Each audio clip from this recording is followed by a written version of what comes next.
Բարև ձեզ մեր սիրելի Արթուր Պողոսյանին, ծանոթ եւ անծանոթ մայրեր եւ հայրեր, տատիկներ եւ պապիկներ, սիրելի հայեր։ Կյանքի ամեն րոպեն նվեր է եւ երբեք չգիտենք, թե ինչ կլինի հաջորդ պահին։ Բժիշկ Արթուր Պողոսյանը մեր շատ սիրելի ընկերը կյանքից հեռացավ անսպասելի օվկիանոսի գրկում իր իսկ ծննդյան օրը իր զավակներով եւ կնոջով շրջապատված։ Արթուրը իր կյանքի ամեն րոպեն ապրում էր լիարժեք։ Եվ իր ապրած 47 տարիների ընթացքում հասրել էր այնքան բան, որ միգուցե շատ մարդիկ 90 տարիների ընթացքում չեն հասցնում։ Եվ Արթուրը շատ լավ որդի էր, հրաշալի եղբայր էր,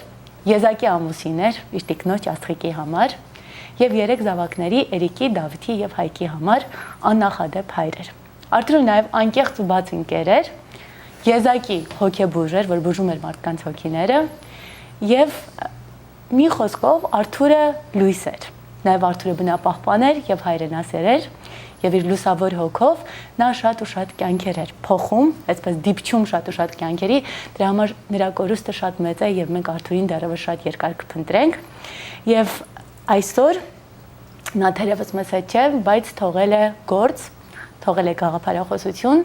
եւ թողել է իր գեները շարունակող 3 հրաշալի զավակներ։ Էրիկը 15 տարեկան է, Դավիթը 14 տարեկան է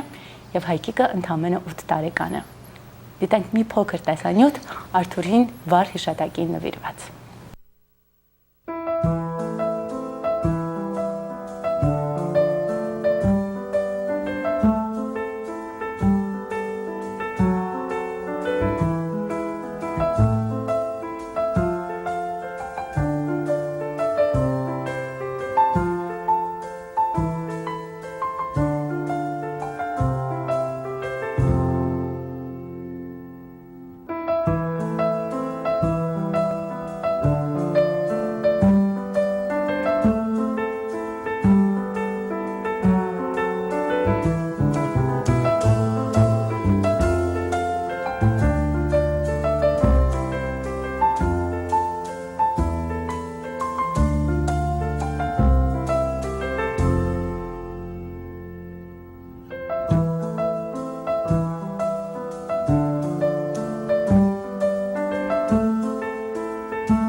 mission that drives me is helping people to claim what truly belongs to them,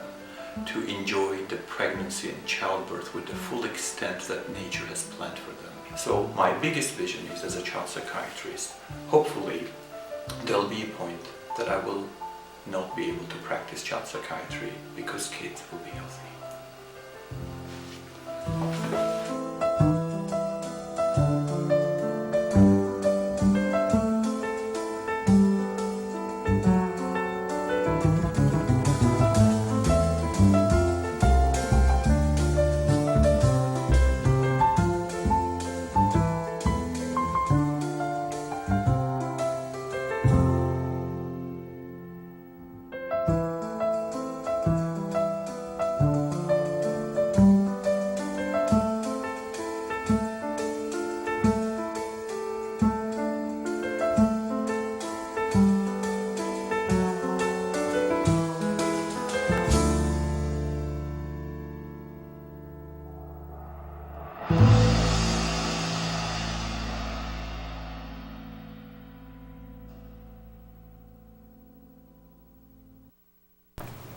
Արթուրը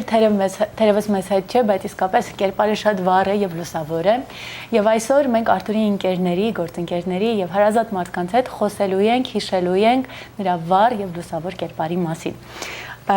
Եվ իմ զրուցակիցներն են Ալեն Ազիզյանը, դոկտոր, հոգեբան եւ Կալիֆոռնիայի պետական համալսարանների ամբիոնի վարիչ, չէ, այսպես են ասում մեր տերմինով, եւ մեզ հետ է Հայկ ծրագրի խորհրդի անդամ եւ դարձյալ դոկտոր Մեգի Սարքոշյանը։ Սիրելի հեռուստադիտողներ, Արթուրը կարծես թե գտել էր բանաձևը առողջ ընտանիք ստեղծելու եւ առողջ հոգի, առողջ մարմին բանաձևով կերտել է շատ գեղեցիկ ընտանիք իդեմս իր երեխաների եւ իդեմս իր կնոջ եւ ուզում էր կիսել այդ ամենը ավելի շատ մարդկանց հետ եւ դրա համար էլ հիմնադրվեց Հայք ծրագիրը։ Մեգի, դուք արդեն եք ունեցել Արթուրի հետ շփվելու թե մասնագիտական բնագավառում, չէ, Հայք ծրագրի ոլորտում եւ թե որպես մարդ։ Այ դուք ինչու միացաք Հայք ծրագրին եւ Հայք ծրագիրը ինչ նշանակություն ուներ Արթուրի համար։ Հայք ծրագիրը Արթուրի զավակներն մեկն էր կրնամ ասել։ Ինչպես որ ինքը co-founderներն մեկն էր Ասրինի հետ եւ կարծեմ ամեն բան մեկ իր վիժնին դագը երբ որ աս մեկ խոսքը որ ասավ as բզդիկ բան մեջ որ վիդեո մեջ դիտեցինք ամեն Հայք ծրագիրը ադոր յետևն է երբ որ ասավ որ իր ամենամեծ երազը կամ դեսիլքը կամ վիժնը անե որ օրին մեկը հագարականոր որ ինքը հոգեփուժ է որ հուսամ այլևս դեռ օրմդեսնեմ որ ես child psychiatry practice չնեմ աներևակայելի փաման է ադիգայ որ գսեգ որքան որ ինքը իրաբես կհավադար աչապ երանթով էր եւ as ձրակնին քանի որ իրենք ինքը վասրիգ երբ որ այդ փորձարկությունները ունեցած էին եւ հագարականոր որ իրենք ինչ որ research-ն վերջը քիցան սորվեցան որ ինչ կրնային անել եւ իրենք կարող չէին անել այդ արիթը չունեցան ուրեմն քանի որ իրենք այդ արիթը չունեցան ուզեցին ուրեմն այդ առաջ եկած ծնունդը Հայք project-ին որ իրենց բզդիկ Հայքի ծնունդն իդ կներեցին անորոման Հայք project կոչված է ուրեմն ուզեցին որ այս շատ խորում կեդազոդություն անել է վերջը որ չափ ամիսներ դարիներ յետքը այդ ամեն բաները իրենք բաժնագից լան ժողովրդին է դա այդ բաները որ իրենք չի գրցան անել աբակա ծնողները գտնան որ ոչ մի ծնող չասեր շատ կուզենայի այդ թե իմանայի չէ Երանի թե իմանայի եւ երկրորդ նախտասություն երբ որ ես առաջին անգամ երբ որ սեմինարներն մեկուն ներկա գտնվեցա անշուշտ professionally kann որ ես գիներու հետ աշխատեմ ավելի ասի վիդեո օգտագործարնա բայց երբ որ ներկա գտնվեցա բոլորով ինա professional մասը մեկում ցկեցի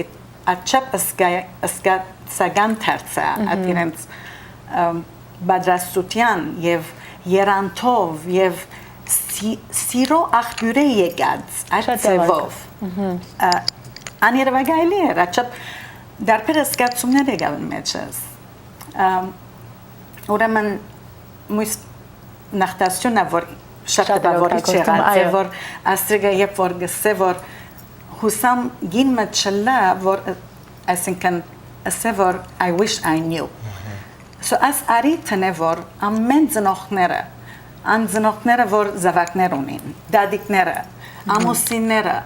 Can որ Հայք project-ը աչափ բաներ գծածկե այսինքն օրենք ծննդապերութենեն մինչև ընտանիքի ամրություն էր ծնունդից մինչև որովհետև եթե սկիզբը ասում են լավ է լինում, չէ, ամբողջ այդպես շարունակում է շղթայական այսպես կապը։ Եվ դուք ասացիք, ես հիշում եմ այդ հավաքների ժամանակ ես էլ էի ներկա գտնվում, մի շաբաթ չարեցինք ու ասացիք ինչ որ համայնք էր ստեղծվել եւ մի փոքր դրա մասին եւ ինչպես կուզենալ Արթուրը տեսնել Հայք ծրագրի ապագան։ Աբական որ գրծածին չափ աս դարաձե Գերցածին չափ բաժնագից լան որ չափ ավելի մարդ գիտնա եւ իրենք գիսեն իրենց գիտելիքները ուրիշներուն հետ եւ այդպեսով լայնածավալ ծավով իր երազը աչափ մենձեր եւ աներևակայելի իր երազը ինչ իր բաժնելու ծևը այդպիսի մներ որ անգարելի է որ երբ որ հետը խոսեր անպայման ասեր որ օքեյ ինչ կրնամ մնել ինչպես կնամ օգտակար դառնալ։ Այդ բանը, այդ սկացումը քեզի գուտար, այդ թիրքը գփրներ։ Այո, մի տեսակ էգո չուներ Արթուրը, դրա համար ասենք բոլորիս թվում է, որ Արթուրը ամենամտերիմը մեզ հետ է եղել, բայց իրականում չգիտեմ ինչպես, բայց կարողանում էր բոլորի հետ իր որակի մեջ, իր ձևով շփվել եւ իսկապես կարողանում էր այդ կապը շատ մաքուր ձևով, լուսավոր ձևով հաստատել։ Ասում եմ, Արթուրը կարծես թե լեռան պես այդ ամուր արժեքները ուներ, շատ հզոր էր, բայց այնքան բաց էր, այնքան լուսավոր էր, ինչպես են երեխաները բոլորի հետ շփվում, չէ՞, այնպես էլ Արթուրն էր բոլորի հետ շփվում։ Լուսավոր, սիրով, կարծես սիրո եւ լույսի աղբյուր մներ։ Եվ դիշտանոմր հագարականոր, որ շատ կորձ լայնաձևալ կորձ դարած են երկուքը, այսինքն Արթուրը թե Աստրիգը, բայց թե շատ կորձ կանելիք։ So ամենքնից կրնանք եւ գոչ անել, որբեսի ամեն ծևով անդամակցությունը շատնա, վոլոնտիր, այսինքն ամեն աչակցություն դանք, որ Արթուրի երազը իրականանա եւ ավելի։ Եվ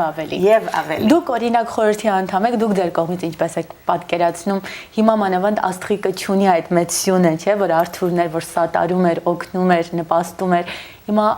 Արթուրը հեռացել է, բայց այդ գործը անավարտ է մնացել։ Դուք օրինակ որպես խորհրդի անդամ ինչպես եք պատկերացնում ձեր աջակցությունը եւ ինչպես կարող են մարդիկ օգնել։ Մարդիկ կրնան օգնել մեր սեմինարներում քալով, անդամակցելով, Ատչապ կորձ կա։ Ես ինքնին ասրգին միան մեկ բան ունիմ ասելիք, ինչպես կնամ օգտակար դառնալ։ Եվ ինչ որ է անխդիր, պատրաստ եմ։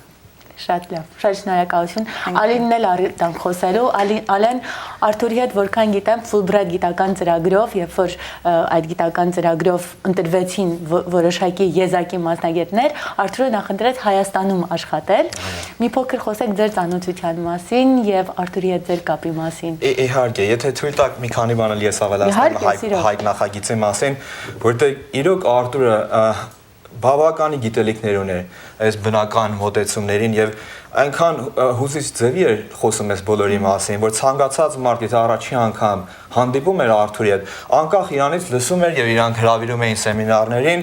թեկուզ այտենց պատմվածքներ կա, որ ասում են Արթուրը, եթե փողոցում տեսնում էր ինչ-որ հղի կանանց, դա մոտիկանում էր եւ այդ pamphlet-ը, որ իրանք ունեն, փոխանցում էր եւ այնց հույսով եմ ոչ ոք չեն վիրավորում, մի քանի անգամ եղել է, որ ասենք թմփլիկ բան եղել են եւ մոտիկացել եւ ասենք հանդիպերա եւ ասերա դրանից հետո բավականին ինքն ամանչացել է, բայց ասել ավելի լավ է ես կարողանայի օգտակար լինեի, քանի այդ րոպեին ինչ որ ես ամանչեի, որ մեկին ճիշտ ինֆորմացիա են փոխանցում։ Իրոք էգո չուներ էլի, դա է, որ կարևորը պատճառը ինչի համար անում էր մի բան, շատ ավելի կարևոր էր, քան էգոն, քան ամաչելը, քան ձևի մասին մտածելը։ Ինքը իրոք դարձել է երեխաների պահապանը, ոնց որ ինչ որ Fulbright-ի մասին, ուրեմն մոտավորապես 5 տարի առաջ, որ առաջի անգամ հանդիպեցի Արթուրի հետ, երկուսս էլ Fulbright scholar-ներ էինք Հայաստանի բժշկական համալսարանում։ Առաջի անգամ որ խոսեցինք իրար հետ, պայմանավորեցինք, որ մի քանի րոպեով հանդիպենք, միայն ճանաչենք իրար։ Եվ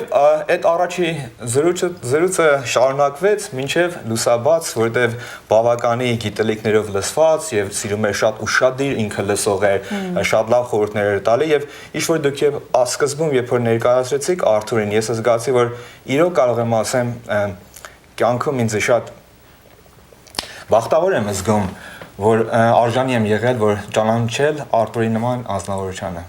Էլ ինչ ունեք ավելացնելու, մենք ունենք ընդհանրապես մի քանի րոպե եւ կուզենայի հայք ծրագրի այդ տեսանյութը նաեւ ներկայացնել մեր հեռուստադիտողներին, եթե ավելացնեմ։ Բարձրապես կուզեմ քաչալերել, որ այսինքն այս թեփքեն յետքը հետացքում գա մեր սեմինարներում, բայց անպայման պիտի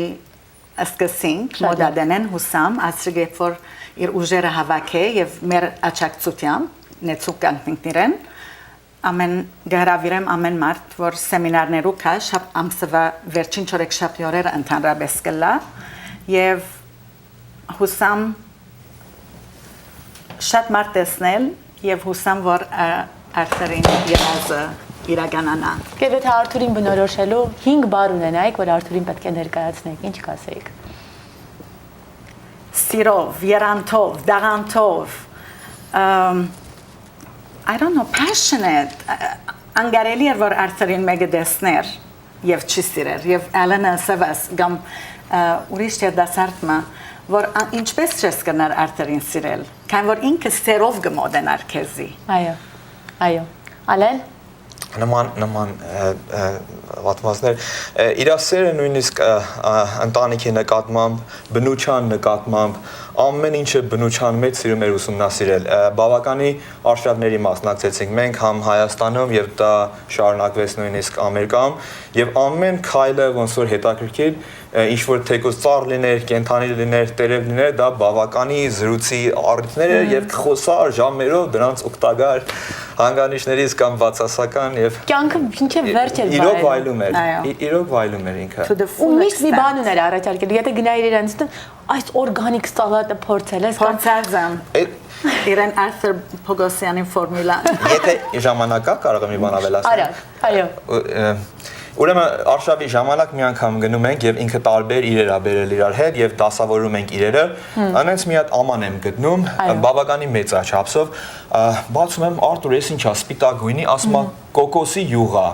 բա ասեմ ախր մենք արշավի ենք գնում երկար ճանապարհ կոկոսի յուղն ինչ պետք է բայց չէ սա գիտես ինչ օգտակար ասենք հատկանիշներ ունի պիտի քսեն վրես որ այնտեղ վարսանում ենք արևի տակ զագար ընդունեմ եւ այլը իսկ հետո առավոտը որ ելանք տեսա այդ սպիտակ տուփը հանել անդեղից ու հարցրեցի բա Արթուր բա ինչի համար չես բերում քեզ հետ բասես գիշերը երազն էի տեսել որ ինչ որ արջը այդ կոկոսի հոտն առել է եւ փորձերա հարձակվել իր վրա եւ դրա համար ինքը որոշեց կոկոսը չբերի ասենք կոկոսի յուղը չօգտագործել իրեն Դա մնաց մեր տանն այո եւ ասենք այնքան պատմվածներ կա որ կարելի է մինչեւ Եվ մենք առիթ կունենանք մի որոշ ժամանակ անցնի առիթ կունենանք եւս մեկ անգամ հիշելու մեր Արթուրի լուսավոր կերպարը բայց այսօր առիթ տանք մյուս ընկերներին եւ գործընկերներին խոսելու շնորհակալություն Ալեն Ազիզյան եւ Մեգի Սարքոշյան Սիրելի հեռուստադիտողներ իսկ այժմ 10 րոպեանոց կամ 5 րոպեանոց տեսանյութ 5-ից 10 րոպեանոց տեսանյութ հայք ծրագրի մասին որը եզակի կրթական ծրագիր է որը օգնում է երեխային մորը եւ առհասարակ ընտանիքին խնամելու երեխային ճիշտ ծնունդից մինչեւ տարիներ անց եւ որպեսզի ընտանիքը ամուր պահպանվի բնական ճանապարհով դիտենք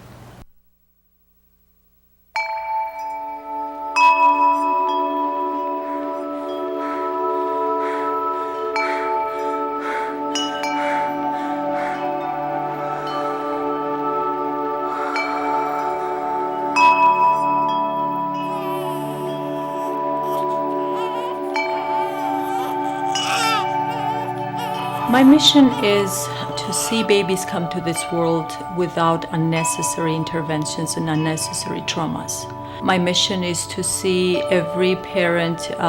happy and every baby wholesome. Mission that drives me is helping people to claim what truly belongs to them, to enjoy the pregnancy and childbirth with the full extent that nature has planned for them. What we're trying to do is to restore the naturalness of childbirth and undo all the fear that surrounds birth.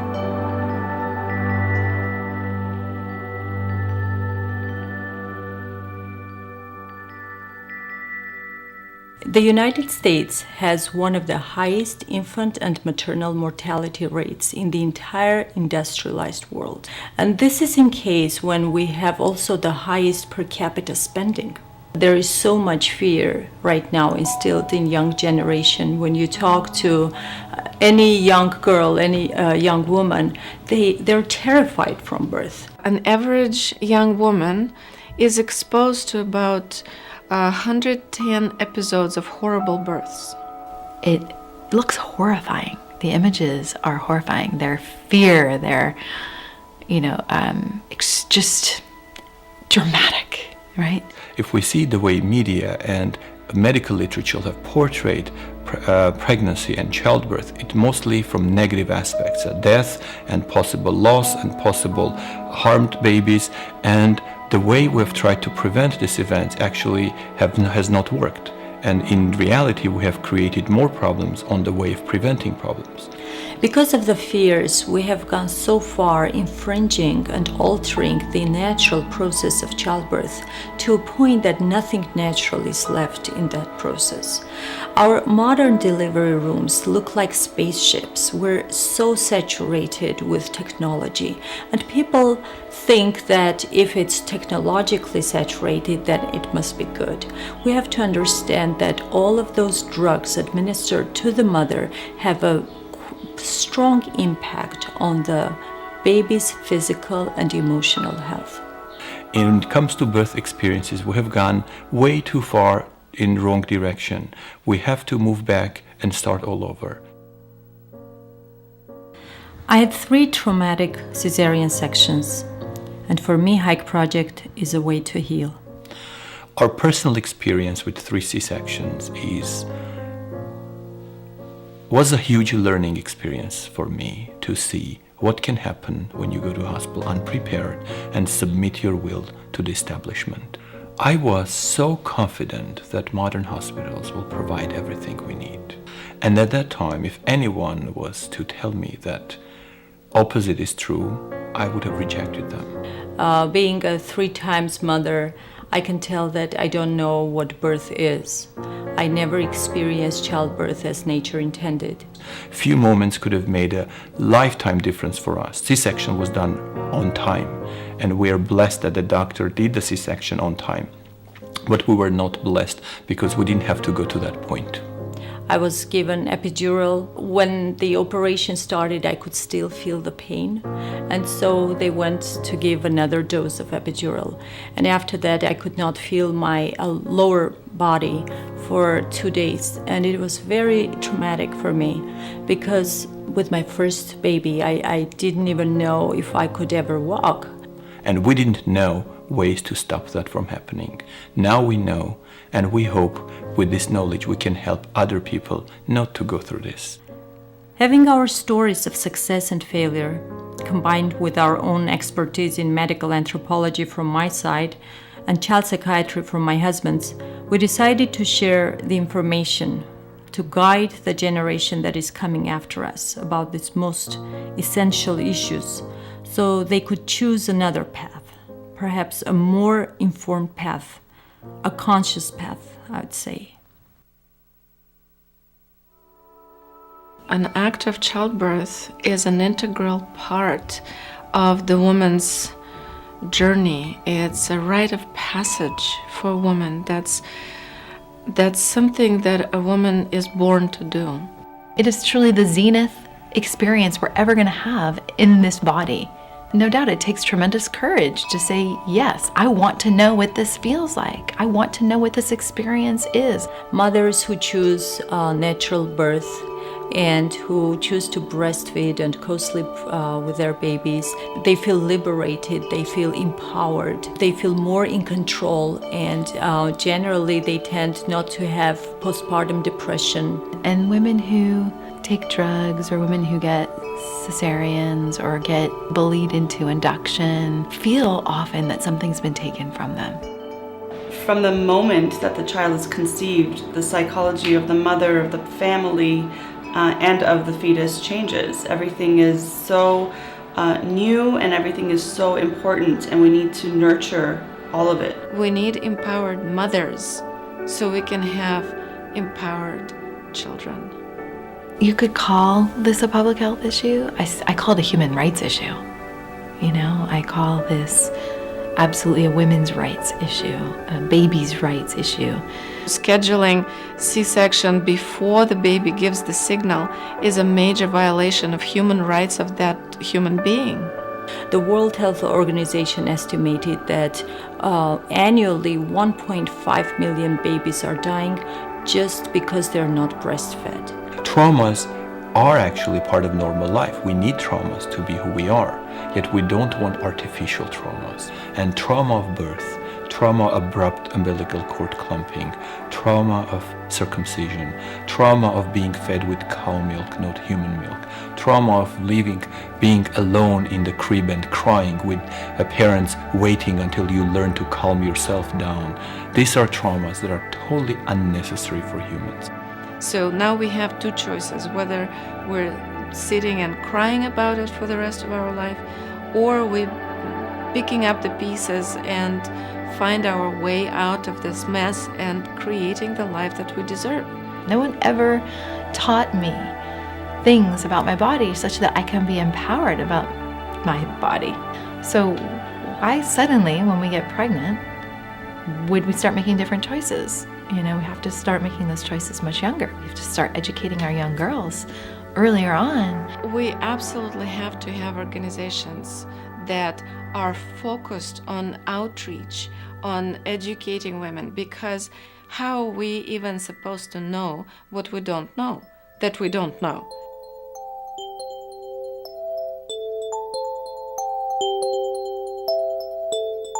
Hike Project is a member-supported community non-profit organization dedicated to bring awareness about these myriad issues of childbirth and infant care. We decided to include 5 essential issues: childbirth, when to cut the umbilical cord, the decision whether to circumcise the baby boy or not, breastfeeding, education and support, and where the baby should sleep for an optimal growth and development.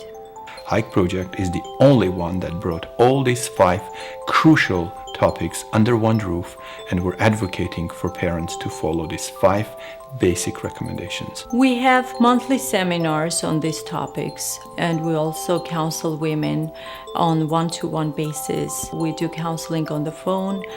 It's almost like a hotline on the phone. Sometimes this counseling can go as long as 2 years. We strongly believe that Hike Project is for everyone who cares for next generation.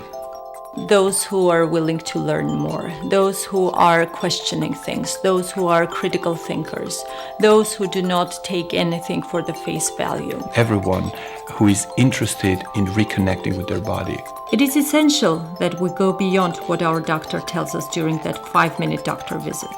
It's essential that we educate ourselves on these critical issues, because it's a one-time decision that we make, and it is irreversible sometimes. We cannot go back and change that decision.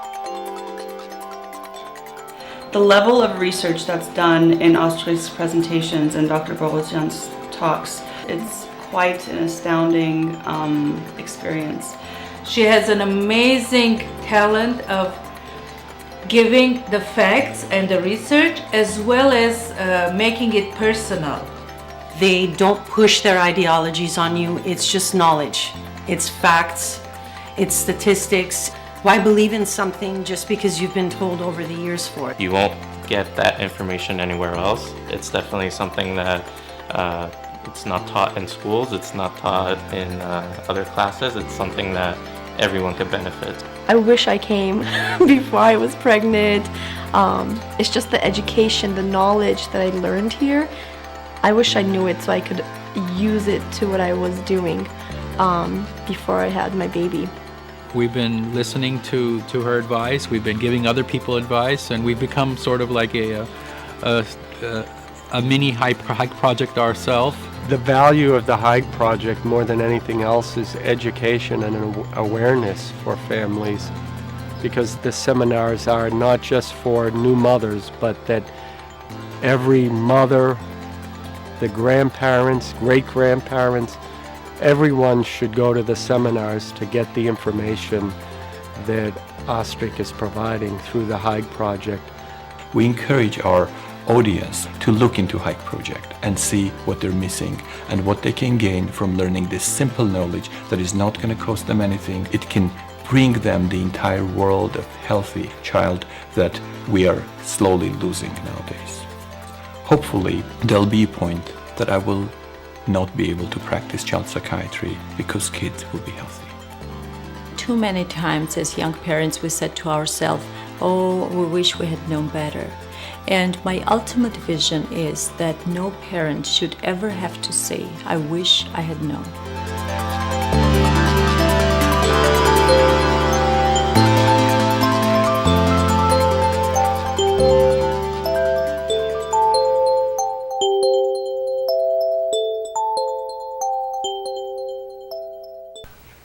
Սիրելի հեռուստադիտողներ, ինչպես տեսակ, իսկապես առաքելությունը շատ մեծ է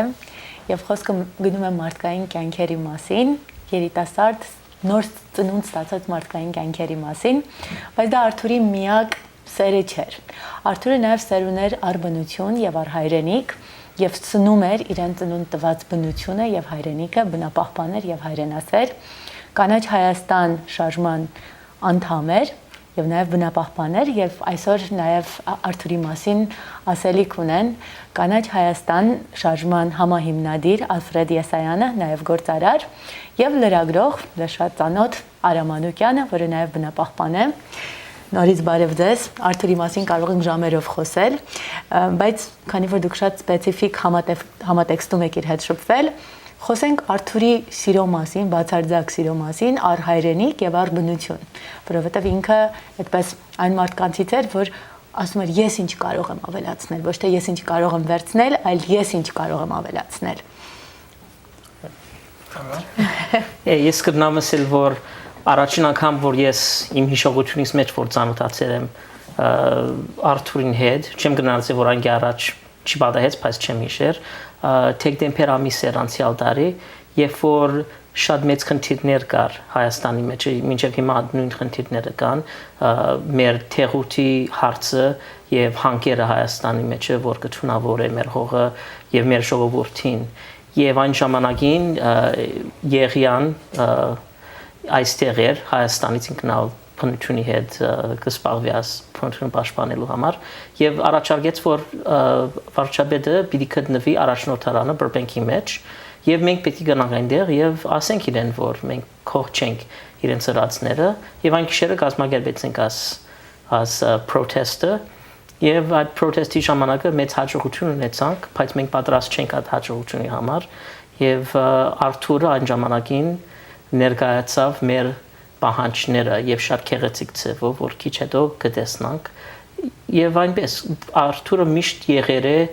այն անձերու կողքերը որ իսկապես ակտիվիստներուն իմ կողքս եկավ մի քանի անգամ այնգե հետո որ հացադուլ ունեցա ընտրությունի ժամանակը Սերժ Սարգսյանի ընտրությունի ժամանակը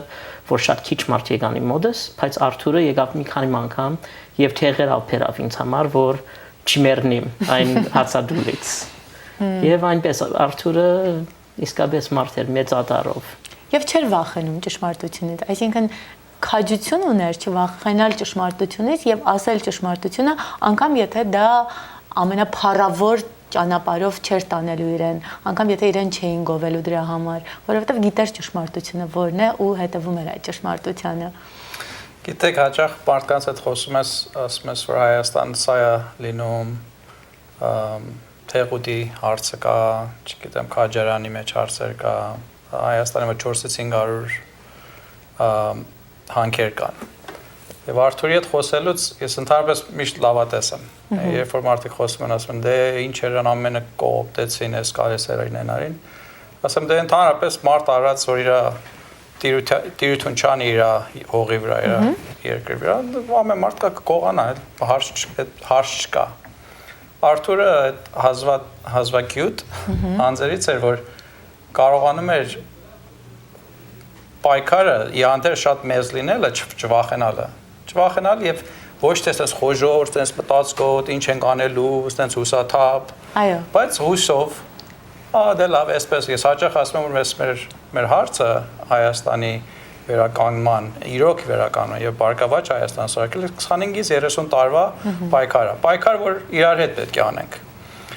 Այդ մի բան, երկրորդը Արթուրը ընդհանրապես ոչ մեկի հասցեին բան չէր ասում։ Ճիշտ եք ասում։ Ընդհանրապես կրպի ժամանակ, գիտես,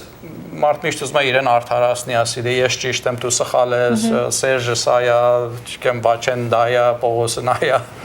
բայց ինքը ընդհանրապես նյութի վրա էր։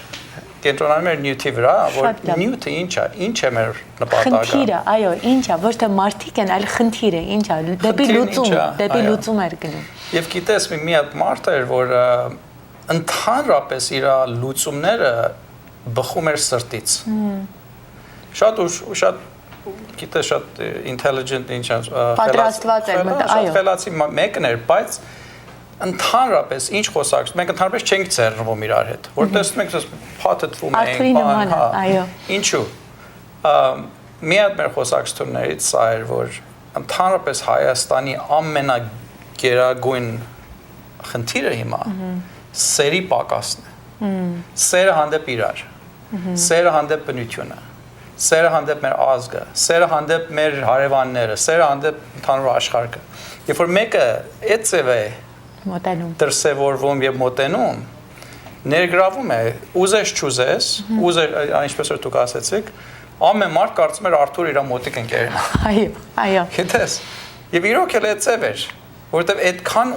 ուներ տալու։ Որ կարող էր մեզ ներգրավել մեր 100,000, 100 միլիոն հոգի ներգրավել։ Ու միշտ մտածում եմ թե ինքը ինչպես կարող է օգուտ տալ։ Շատ հետաքրքիր տեսանկյուն էր գալիս, որ ես ինչ կարող եմ ավելացնել, ես ինչով կարող եմ օգնել։ Ու Հայաստանի մասին էլ որ խոսում էր, աչքերը բոցավառվում էին, ու հիշում եմ մի անգամ ընկերներով շատ գեղեցիկ ռեստորանում նստած էինք, Արթուրը տխուր էր, ասում ենք Արթուր ինչ ա եղել, կինդ հրաշալի, երեխաները հրաշալի, կոմոդ դրամատրության գալու համար մարդիկ ամիսներով են սպասում, ասած Հայաստանի վիճակը տխուր ու կարող է ապականվի, բայց անվերադարձ։ Ու այդ ժամանակ էր, որ ինքը բնապահպանական այդ խնդիրներով էր զբաղվում։ Գիտեք, ես 99 թվից ի վեր 99 թվին ուխտ արեցի, որ 40 տարի շարունակաբար Հայաստան գերտամ եւ կանեմ ինչ որ փոքրուց ու մուզեցիան եմ հայ Սպարսկաստան եմ ծնվի։ Արթուրի հետ երբ որ այս մասին խոսում էինք, որ ինչի մասին է հարցը հիմա Հայաստանի, որովհետեւ այդ հողեր որ մենք ունենք, որ օրինակ թեղուտ օրինակ եմ, թեղուտ եթե շարունակվի այսպես որ ասես բաց ձևով հանքարդյունաբերությունը շարունակվի, այդ հողերը, այդ ընդհանրապես այդ էկոսիստեմն ասում եք, մեջից գնալ։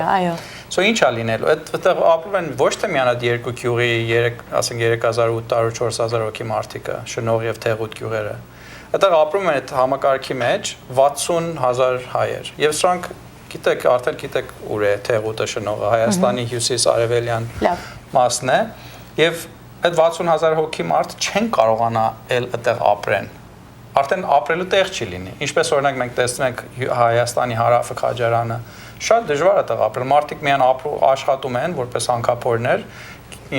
գյուղացին, անասնապահ եղել եմ հանքափոր, եւ մի փոքր դրամը հավաքում, որ ինչ անի, մի հատ տոմսակարն է, դա Ռուսաստան։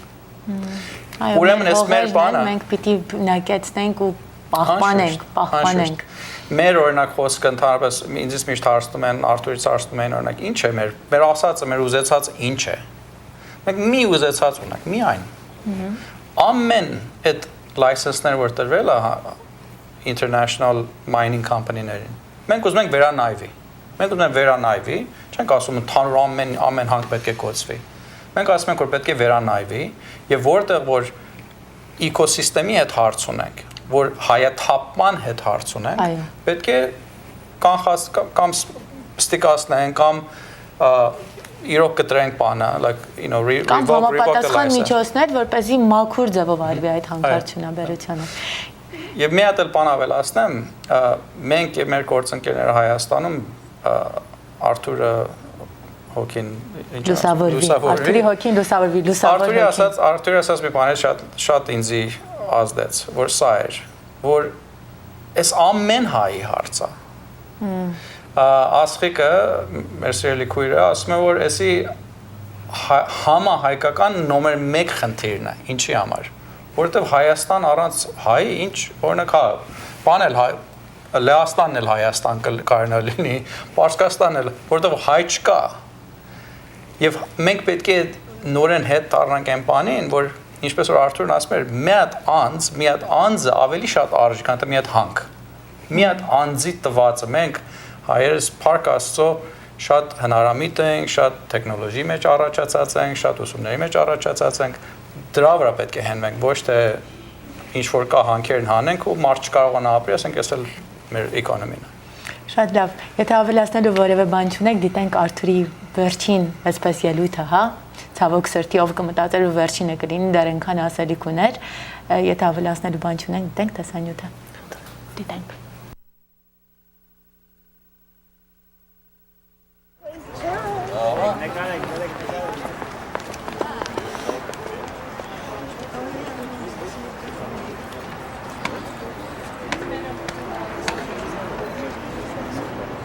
Մի րոպե մեր ակցիայի մասին։ Մի հոգի տող խոսա ժողովուրդ։ Թույլ տվեք, ես մեր ակցիայի մասին ասած եմ, ես բժիշկ Արթուր Պողոսյանն եմ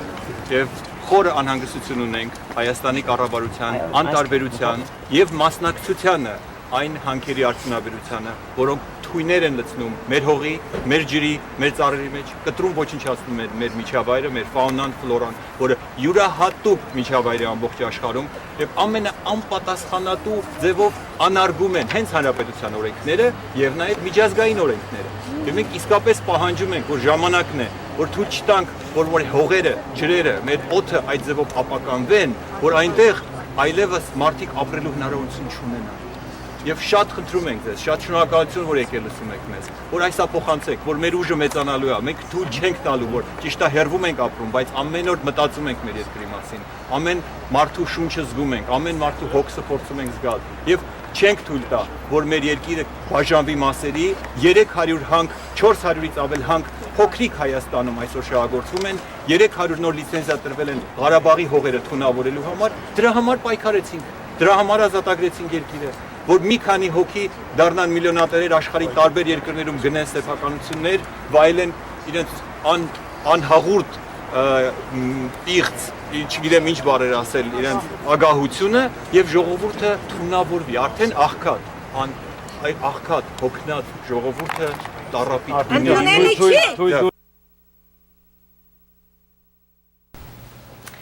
Սիրելի հեռուստադիտողներ, սիրելի հայրենակիցներ, ինչպես ասանք, Արթուրը իսկապես բացառիկ մարդ էր։ Բացառիկ էր թե ընտանիքում, թե իր արժեքներով դեպի հայրենիք, դեպի ընկերները, դեպի բնությունը, եւ ուզում եմ փոքր խոսենք Արթուրի մասնագիտական կարողությունների մասին։ Իդեպ նա դասավանդում էր UCLA-ում, աշխատում էր շատ ու շատ հեղինակավոր ընկերությունների եւ ընկերությունների հետ եւ եզակի հայ բժիշկներից էր, որ ուներ ԱՄՆ-ում ստացել էր եռակի որակավորում, թե ընդհանուր հոգեբուժության ոլորտում, թե երեխաների եւ պատանիների հոգեբուժության բնագավառում եւ վերջերս նա ավելացրեց եւս մեկ որակավորում որպես հոմեոպաթիկ բժիշկ։ Արթուրը բազմաթիվ ծրագրեր ուներ եւ ծրագրերը շատ էին, Արթուրը մեկն էր եւ դրա համար կարողանում էր իր ծրագրերով վարակել իր ընկերներին եւ անընդհատ ընդլայնվում էր այս շրջանակը եւ այսօր մեզ հետ է Սուրեն Մալխասյան, Սուրենը այնքան հոգեբուժ ասացի, բնաբույժ է եւ դոկտոր պրոֆեսոր է եւ Սուրեն գիտեմ, որ առիթ եք ունեցել Արթուրի հետ շփվել իր ամենավերջին կիսատ թողած այսպես ծրագրի հետ կապված եւ Արթուրը ուզում էր բնաբուժական կենտրոն բացել։ Ես հիշում եմ ոգևորված խոսում էր թե ինչ հրաշալի վայր է պատկերացնում։ Մի փոքր կպատմեք դրա մասին։ Մենք իդեպ ես էլ այդ գաղափարով, ասենք, այդ երազներով ապրում շատ վաղուց։ Ես իմ առաջի երևի հաղորդում այս թեմայի շուրջ 97 թվականին ես խոսեցի ալտերնատիվ մեդիցինի եւ conventional mainstream մեդիցինների համագործակցելու, ինչ որ ձևով ինտեգրացվելու մասին եւ ինձ համար շատ զարմանալի ակնկալ եղավ, որ Արթուրը լինելով բժիշկ, ինքն էլ այս նույն գաղափար, այսինքն բժիշկ mainstream բժշկության մեջ գտնվելով, ինքը ուներ նույն ձևի գաղափարներ, ուզում էր ծրագիրների մեջ ուրեմն ինտեգրատիվ մեդիցինի ուրեմն օֆիս բացվեր, որտեղ որ օգտագործվեր թե բնաբուժության, ասենք, դարավոր փորձը, թե conventional medicine-ի, ասենք, technological հզոր հնարավորությունները, այս սրանք իրար հետ համագործակցելով, գումարվելով, ել ավելի լավ ձևի ծառայել համայնքին, ծառայել մարդկությանը։ Երբ եք մտադիր դա բացել։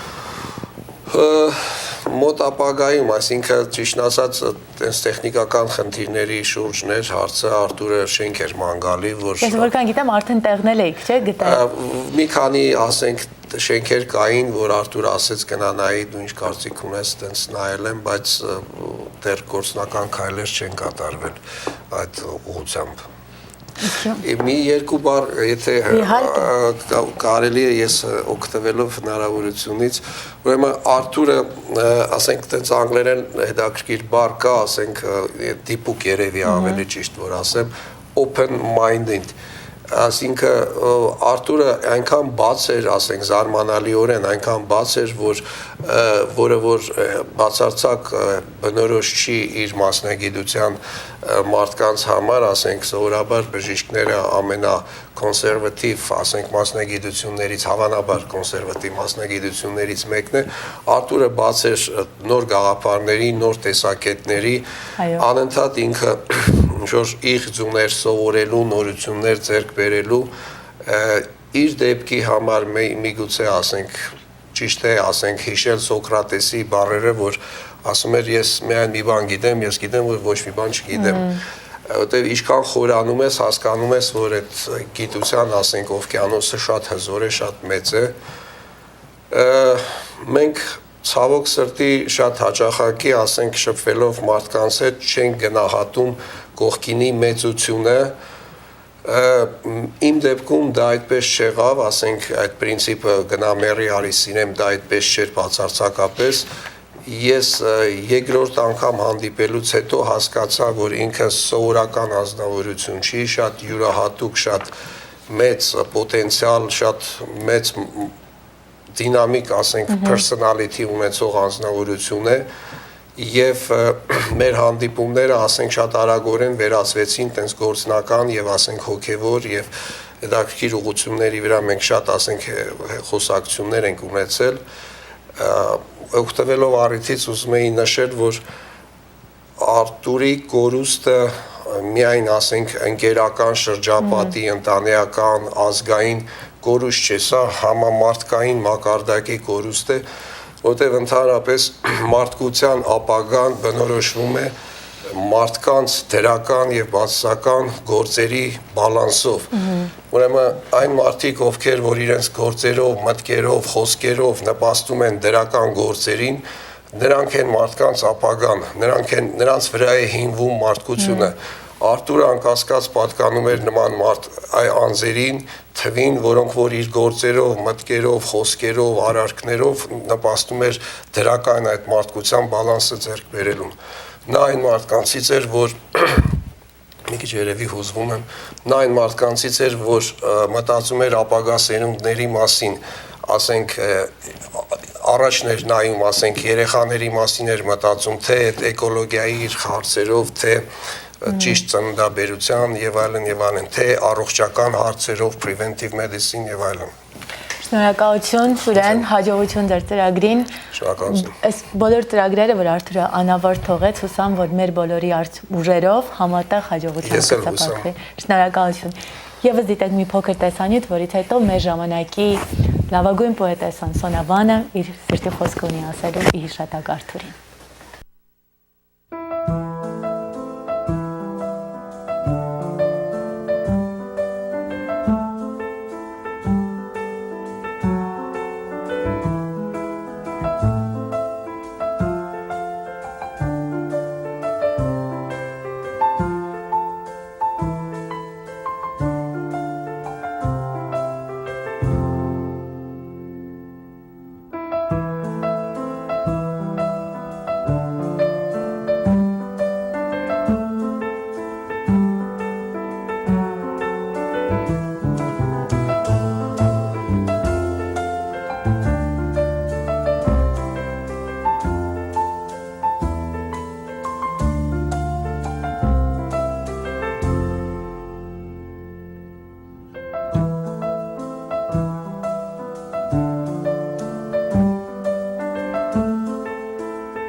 mission that drives me is helping people to claim what truly belongs to them, to enjoy the pregnancy and childbirth with the full extent that nature has planned for them. So my biggest vision is, as a child psychiatrist, hopefully there'll be a point that I will not be able to practice child psychiatry because kids will be healthy.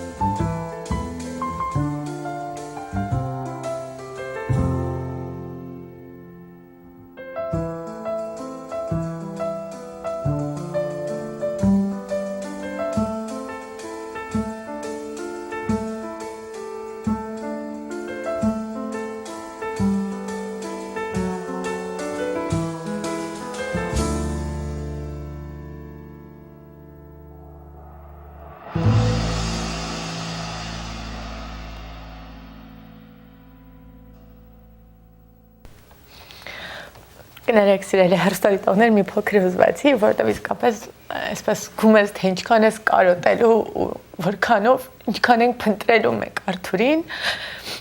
Սոնա, մի փոքր խոսեք խնդրեմ Արթուրի մարդկային արժեքների մասին, Արթուրի մասին որպես մարդ, որպես համամարտկային արժեքների մասին ավելի ճիշտ կլինի ասել։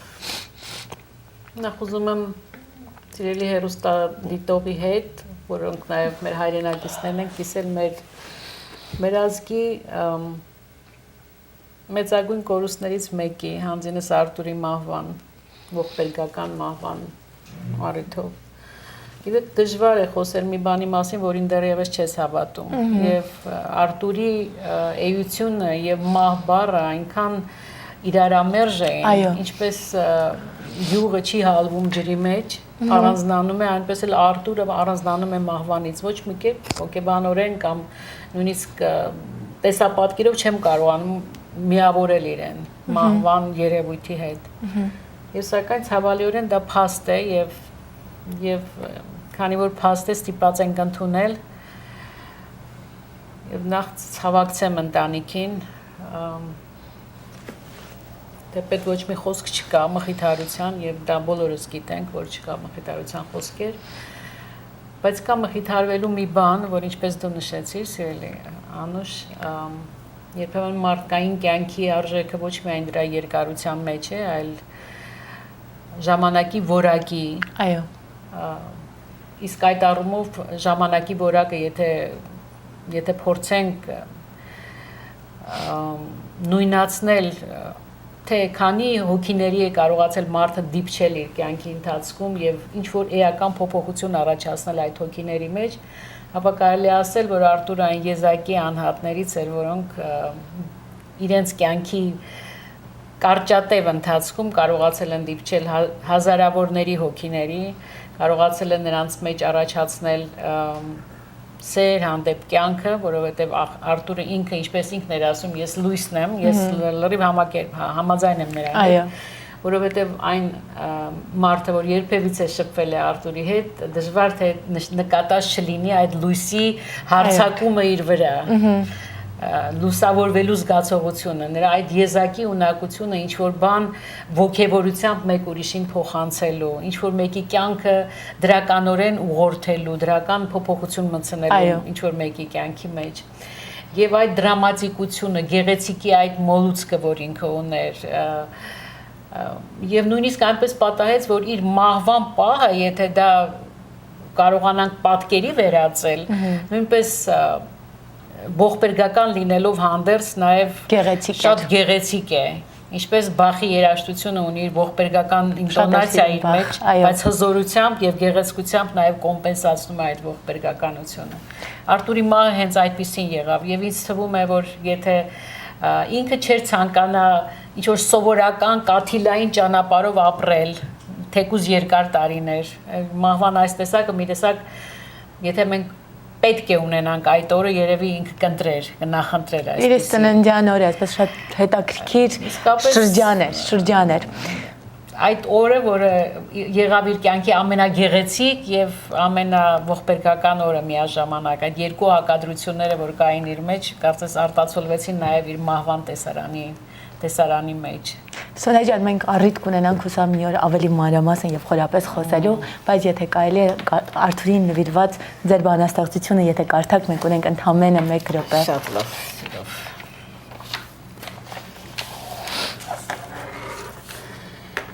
Ինքնաբավ, հանցարդ, ես ինքս եմ ընտրում իմ կախվելու տեղը առաստաղից,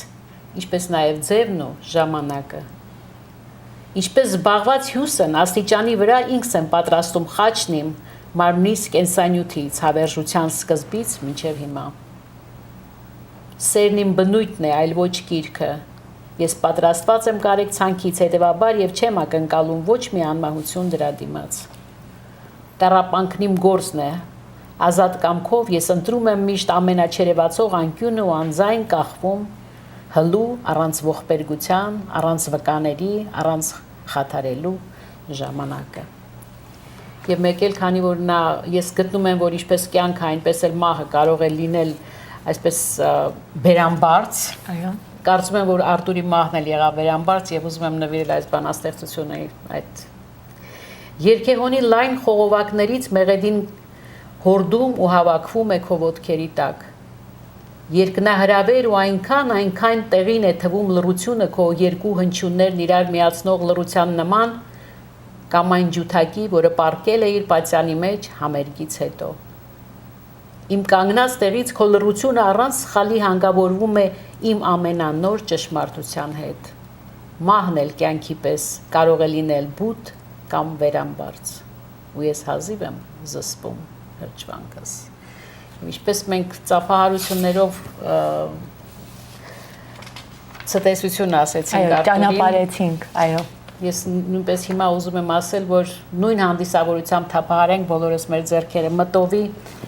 ի նշան այն ժամանակավոր բաժանման ու այն հավերժական հանդիպման, որ պիտի լինի եւ ասենք օվկիանոսը դու ես այսուհետև։ Արթուր, օվկիանոսը դու ես։ Սիրելի հեռուստադիտողներ, Արթուրի հիշատակը վառ է, նա գործում է, շարունակում է ապրել իր գործով, իր խոսքով, իր ժառանգներով եւ իր առաքելությամբ։ Շնորհակալություն Սոնա։